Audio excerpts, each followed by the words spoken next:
আন্দোলন করেই আদায় করে নিতে হলো সরকার। এই সরকার 5 আগস্টের বিপ্লবের সরকার, অভ্যুত্থানের সরকার। তারপরও আন্দোলনে আপনাদেরকে কেন মাঠে নামতে হলো দীর্ঘ সময় পরে আওয়ামী লীগের রাজনীতি নিষিদ্ধে? আর এই সরাসরি আন্দোলনে আপনাদের আহ্বানেও বিএনপি কেন সরাসরি আন্দোলনে উপস্থিত হয়নি? আচ্ছা, ধন্যবাদ জানাচ্ছি যারা আমাকে দেখছেন এবং আমার সহ-আলোচক যারা আছেন। দেখুন, এই প্রশ্নটা আসলে আমার কাছে মনে হয়েছে যে এটার যথার্থ উত্তর বিএনপি দিতে পারবে, যে তারা আসলে কেন এই আন্দোলনে সম্পৃক্ত হয়নি। আপনি আজকে লক্ষ্য করেছেন নিশ্চয়ই যে নিপুণ আপাও বলেছেন ইতিমধ্যে যে বিএনপি বলেছে যে তারা বিভিন্ন সময় হচ্ছে সরকারকে লিখিতভাবে জানিয়েছে। আমার খুব জানতে ইচ্ছে হলো যে তারা লিখিতভাবে যে জানিয়েছে এটা তারা জনগণকে জানায়নি কেন? আমি জানি না আপনারা অ্যাওয়ার ছিলেন কিনা, যে আপনারা কখনো নিউজ করেননি, আমরাও কখনো নিউজ করতে দেখিনি। বরং তারা সবসময় বলেছে, ইভেন এটার কোর্ট আছে, সবসময় তারা বলেছে যে তারা আসলে সকল দলের রাজনীতি দেখতে চায়। কোনো পজিশন, যে পজিশনকে আমরা বলি যে ইয়েস অর নো পজিশন, এ ধরনের কোনো পজিশন কিন্তু আমরা বিএনপিকে নিতে দেখিনি। ইভেনচুয়ালি আপনি খেয়াল করবেন গতকালকে নিষিদ্ধ হওয়ার আগ পর্যন্ত যেই মঞ্চটা হয়েছিল, এই মঞ্চ থেকে কিন্তু একাধিকবার বিএনপিকে অ্যাপিল করা হয়েছে, জানানো হয়েছে। কারণ এই জানানোটা কেন, আপনি কিন্তু এই জায়গাটাতে একটা হৃদ্রতা খুঁজে পাবেন, এখানে কিন্তু একটা ভালোবাসার টান খুঁজে পাবেন। সব কিছুকে নেগেটিভলি আমরা দেখতে দেখতে কেন যেন রাজনীতিকে আমরা অনেক ছোট পরিসরে নিয়ে এসেছি। আমি এভাবে দেখতে চাই না। আন্দোলনরত যারা ছিলেন, এখানে যতগুলো প্ল্যাটফর্ম ছিল, যতগুলো মঞ্চ ছিল, যতগুলো শক্তি ছিল, পলিটিক্যাল পার্টিস ছিল, তারা সবাই ওইখানে চেয়েছে যে বিএনপি আসুক। কারণ এই 16 বছর বিএনপি তো সবচেয়ে বেশি স্যাক্রিফাইস করেছে, সবচেয়ে বেশি জুলুমে নির্যাতিত হয়েছে। নিপুণ আপা এখানে বসে আছেন, আমরা তার বাবাকে তো আমরা রাজপথে মার খেতে দেখেছি, রক্ত ঝরাতে দেখেছি। কাজেই এটা আরও অনেক বেশি ভালো হতো যদি ওই মঞ্চে নিপুণ আপা থাকতেন। এটা আরও অনেক বেশি ভালো হতো যদি সেখানে আমাদের বিএনপির যারা এই বিভিন্ন সময়, লম্বা সময় যারা এই আন্দোলন সংগ্রামে ছিলেন তারা থাকতেন। এখন আপনি সেই আন্দোলনে ছিলেন না, নিষিদ্ধ হয়ে যাওয়ার পর আপনি যদি এখন বলেন যে আপনি অনেকবার চিঠি দিয়েছেন, সেটার আসলে রাজনৈতিক ব্যাখ্যাটা কি আমি জানি না, আমি আসলে বুঝে উঠতে পারি না কেন। তবে এটি বাস্তবতা, সেখানে বিএনপির অবস্থান থাকলে এটি আরও জোরালো হতো। কারণ এটা এই রাজনৈতিক বাস্তবতাকে আপনি যদি কথা বলে অস্বীকার করেন, এটা তো আসলে খুব বেশি ফল আসবে না সেখান থেকে। এটাই বাস্তবতা যে বাংলাদেশে অনেক বড় গণতান্ত্রিক শক্তি হচ্ছে বিএনপি, যাদের লম্বা সময়ের লড়াই আছে, ফ্যাসিবাদ বিরোধী লড়াই, যাদের অনেক স্যাক্রিফাইস, অনেক এক্সাম্পল আছে। কাজেই আপা যেমনটা আজকে বলেছেন, বা আজকে সকল বিএনপির নেতার যে টোন আপনি দেখেছেন, সকালবেলা সালাউদ্দিন ভাই যখন আজকে কথা বলেছেন, সালাউদ্দিন ভাই কিন্তু বলেছেন যে আমরা আসলে তো আমরা এই ফ্যাসিবাদ বিরোধী ফ্যাসিবাদ শক্তির আমরা তো আসলে ব্যান হোক, এটা তো আমরা চেয়েছি।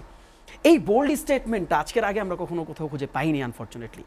তো তবুও ঘটনাটা ঘটেছে। আপনি বলেছেন আন্দোলনে নামতে হলো কেন, যেটি নিপুণ আপা যেটি বললেন যে তার একটা শঙ্কা, বা কেউ হয়তো বা পুরনো যারা আছে তাদেরকে সহযোগিতা করছে বিভিন্ন সময় বিগত সরকারের লোকজন, সরকারের ইরান ভাই বলেছেন, সেই সব কারণে কি নামতে হলো কিনা?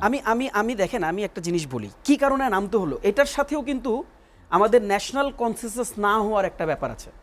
আমরা সবসময়, ইরান ভাই যে ব্যাখ্যাটা দিয়েছেন আমি এই ব্যাখ্যাকে কাউন্টার করছি না। ইরান ভাই অভ্যন্তরের একটা জটিলতার কথা বলেছেন, আমি বাহ্যিক জটিলতার কথা বলি। আপনি দেখেন বাংলাদেশের বাহিরে আমরা জার্মানিতে যে ফ্যাসিস্ট শক্তি ছিল নাজি, আমরা তাদের ব্যাপারে জানি, আমরা জেনেছি। কম্বোডিয়ার ব্যাপারে আমরা জানি, ইন্দোনেশিয়ান ব্যাপারে আমরা জানি। দেয়ার আর মেনি কান্ট্রিজ, এক্সাম্পল দিয়ে আমরা বলতে পারবো। এখন সবগুলো কান্ট্রিতে বিচারিক কার্যক্রমের মধ্যে দিয়ে দল ব্যান হয়েছে।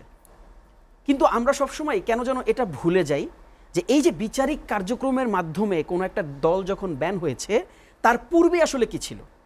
তার পূর্বে ছিল national consensus.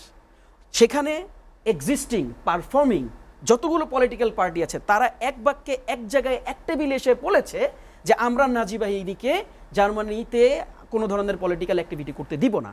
This is the way they followed. And unfortunately আমরা কি এই কাজটা করতে পারছি?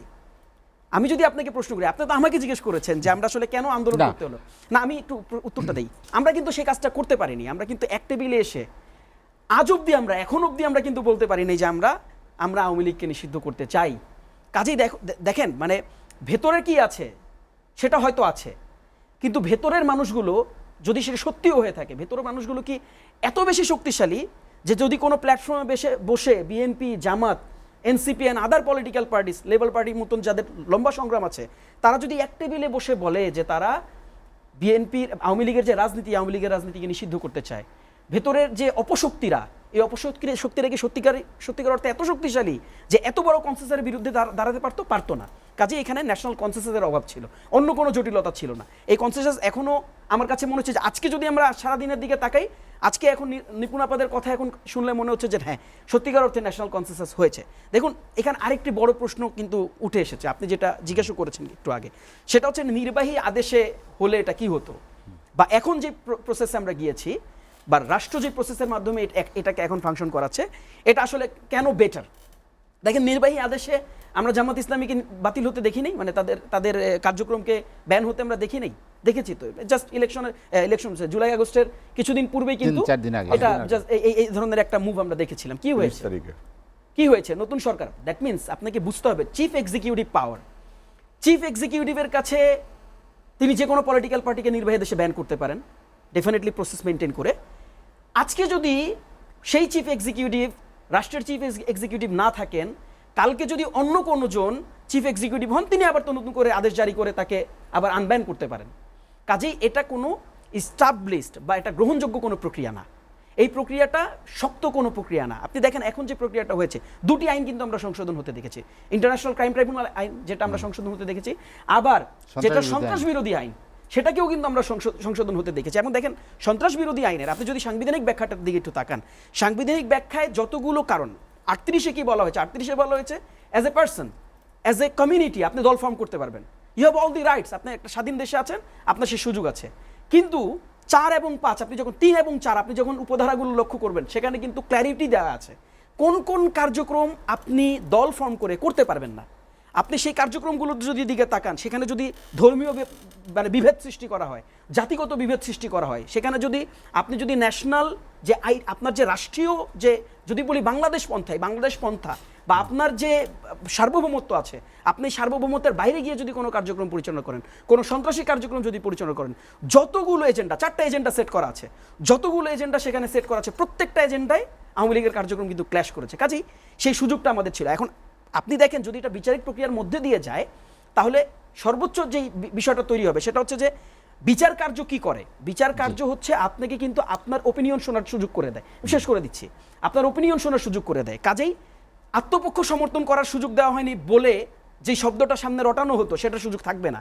এবং আপনি বিচারিক প্রক্রিয়ার মধ্যে দিয়ে গেলে সেটাকে চাইলেই কোনো সরকার নতুন করে এসে তার এক্সিকিউটিভ পাওয়ারে এটাকে এবার আনব্যান করতে পারবে না। কাজে এই প্রক্রিয়াটি আমাদের কাছে মনে হয়েছে এটা সঠিক প্রক্রিয়া।